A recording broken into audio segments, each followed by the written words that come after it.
नमस्कार मित्रों, astro talkies में आप सभी का बहुत बहुत स्वागत है। नव वर्ष आपके लिए मंगलमय हो ऐसी मेरी कामना है। तो 2025 में कुछ ग्रहों की स्थितियां ऐसी बनेंगी कि आपकी कुंडली में 75% प्रभाव पड़ेगा।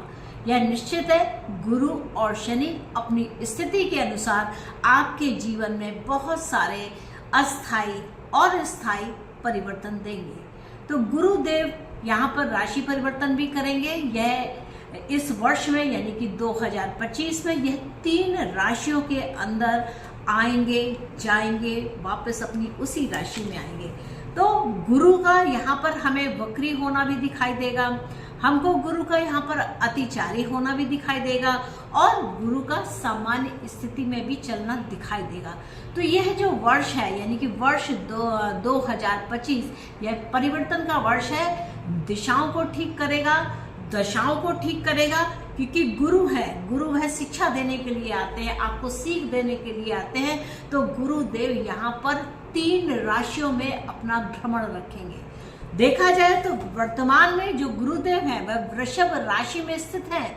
तो वृषभ राशि को उन्होंने बहुत कुछ सिखाया है, बहुत कुछ समझाया है और वृषभ राशि में रहते हुए उन्होंने 3 अन्य राशियों को भी समझाया और सिखाया है।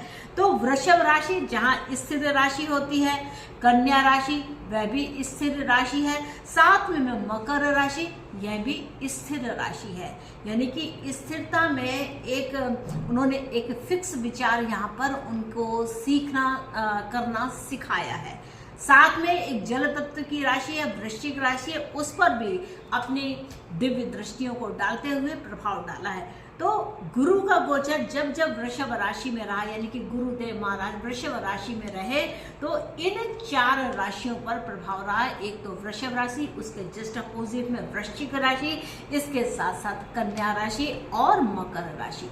तो ये कुल मिलाकर के जब वह एक राशि में रहते हैं तो 4 राशियों पर अपना प्रभाव देते हैं। तो इस प्रकार से ये 4 राशियां हो जाती हैं। वहीं जब गुरुदेव 14 मई 2025 को मिथुन राशि में आ जाएंगे तो मिथुन राशि में आने से यह पुनः अन्य 4 राशियों को प्रभावित करेंगे। तो वह राशियां क्या हैं? एक तो मिथुन राशि है, दूसरी तुला राशि है, तीसरी कुंभ राशि है और एक समसप्तक जो दृष्टि डालते हैं वह धनु राशि है। तो यहाँ पर जो गुरुदेव है यह आपके आ जाते हैं कर्म स्थान में, कम्युनिकेशन बनाने की दिशा में बहुत ज्यादा काम करेंगे। और जो मिथुन राशि में रहते हुए यह आपके काम के भाव को यानी कि वायु वर्ग को यहाँ पर उत्तेजित कर देंगे, यानी कि उनके अंदर एक कैपेसिटी डेवलप करेंगे कि जिससे वह अपने संचार माध्यमों को सही कर पाए। तो कह सकते हैं कि 14 मई के बाद हमारे इंटरनेट की जो व्यवस्था है या हमारे संचार के जो माध्यम है उनमें कुछ विशेष परिवर्तन दिखाई दे।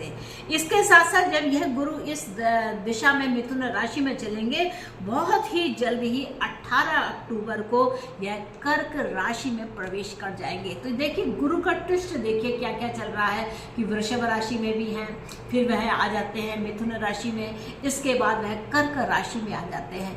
यही सब जगह अपनी अपनी इनपुट दे रहे हैं। कहीं ना कहीं गुरु बहुत तेजी से जा करके अपनी इनपुट दे करके उस व्यवस्था को ठीक करने का काम करना चाहते हैं। तो कर्क राशि में आने में 18 अक्टूबर के बाद जब ये आते हैं तो यह पुनः 4 राशियों को प्रभावित करते हैं। कर्क राशि अपने आप में जल तत्व की राशि है और 4, 8, 12 यानी कि कर्क राशि, वृश्चिक राशि और मीन राशि पर विशेष प्रभाव देती है। साथ में मकर राशि पर भी प्रभाव देती है, यानी कि यहाँ पर नीच का दोष लगाते हुए कुछ प्रभाव करती है। तो यहाँ पर देखिए अगर देखा जाए तो यहाँ पर कुल 12 राशियों में से पूरे वर्ष में 10 राशियों पर गुरुदेव का प्रभाव है और यह बात मामूली नहीं है, यह बहुत बड़ी है। अब किन राशियों पर गुरु का प्रभाव नहीं रहेगा यानी कि उनके ऊपर असर नहीं आएगा? तो एक है मेष राशि, दूसरी है सिंह राशि।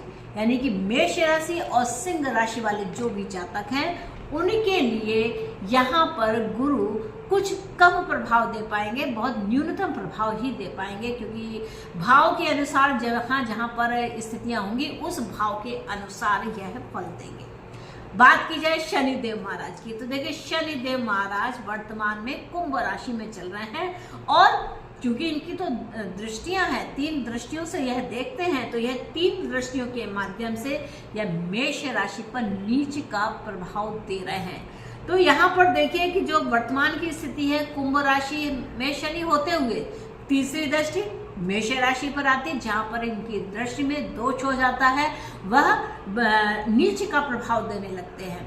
और इसके साथ साथ जो उनकी सप्तम दृष्टि है वह सिंह राशि पर पड़ती है और वृश्चिक राशि पर इनकी 10वीं दृष्टि पड़ रही है, यानी कि कामकाज की दिशा वृश्चिक राशि में अचानक से परिवर्तन लाने वाली है। 29 मार्च 2025 को शनिदेव महाराज मीन राशि में प्रवेश कर जाएंगे। अब मीन राशि में प्रवेश करके यहाँ यह जल तत्व की राशि है, तो जल तत्व की राशि में रहते हुए शनिदेव महाराज वृषभ राशि पर अपनी तीसरी दृष्टि डालेंगे, यानी कि वृषभ राशि के लिए उत्तमता के योग लाएंगे, क्योंकि धन धान्य वैभव यहाँ पर सब कुछ मिलने वाला है। स्थिर राशि है, यानी कि शनि का जो कर्म करते हुए जो स्थिरता आएगी धन को लेकर के, अर्थ त्रिकोण को लेकर के, वह स्थायी व्यवस्था होगी। कन्या राशि पर इसका प्रभाव पड़ेगा और साथ में धनु राशि यानी अग्नि तत्व की राशि पर इसका प्रभाव पड़ेगा। तो शनि देव के मीन राशि पर रहने पर धनु राशि को 29 मार्च के बाद से कुछ विशेष प्रभाव दिखेंगे। अब यहाँ पर अगर यह सोचा जाए कि इस तरीके से गुरुदेव और शनिदेव हमारे 1 वर्ष में बहुत बड़ा अपना प्रभाव रखेंगे, गुरुदेव महाराज ने 12 राशियों में से 10 राशियों पर अपना नियंत्रण बनाएगा, यानी कि अपनी उनके ऊपर प्रभाव दिखाएगा। वहीं शनि की बात की जाए तो यह 12 राशियों में से 8 राशियों पर प्रभाव डालेगा। तो गुरु और शनि दोनों मिलकर के इस समय समस्त में एक टर्निंग पॉइंट लाएंगे कि ये ऐसे करना होगा। गुरु सिखाने वाले हैं और शनि करने वाले हैं, तो गुरुदेव रास्ता दिखाएंगे और शनिदेव को उसके अनुसार काम करना ही होगा।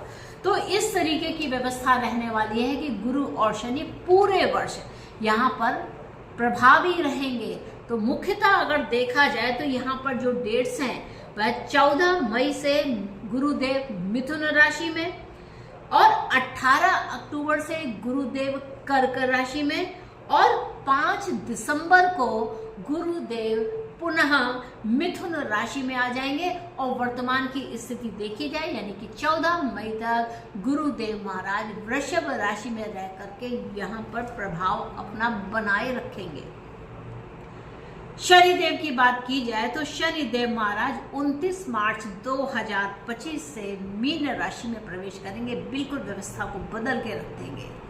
यहाँ पे बहुत विचारणीय बात होगी। आप नियम रखते हैं, संयम रखते हैं और धैर्य रखते हैं और अपने जीवन में डिसिप्लिन रखते हैं, तो आपको शनिदेव के अच्छे प्रभाव मिलेंगे। यानी कि शनि का नाम है निरंतरता।